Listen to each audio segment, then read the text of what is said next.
اپنے اوپر توجہ مرکوز کرو۔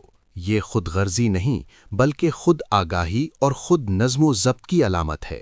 دنیا شور سے بھری ہوئی ہے، ہر طرف رائے، تنقید، موازنہ اور مقابلہ ہے۔ لوگ تمہیں بتائیں گے کہ تمہیں کیا کرنا چاہیے، کیسے جینا چاہیے، کب کامیاب ہونا چاہیے۔ اگر تم ہر آواز سنو گے تو اپنی آواز کھو دو گے۔ ترقی کے لیے ضروری ہے کہ تم اپنی توجہ کو محفوظ رکھو۔ تمہاری توانائی محدود ہے۔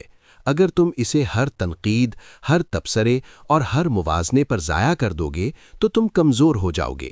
لیکن اگر تم اسی توانائی کو اپنی عادتوں، اپنی سوچ اور اپنے ہدف پر لگا دو گے تو یہی توانائی تمہاری طاقت بن جائے گی۔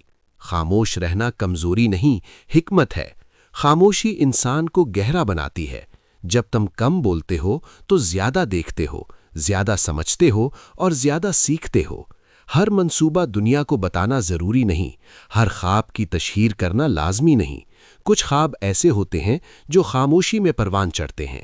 جب تم اپنے منصوبوں کو ہر کسی کے سامنے بیان کرتے ہو تو تم غیر ضروری شکوک اور منفی خیالات کو دعوت دیتے ہو۔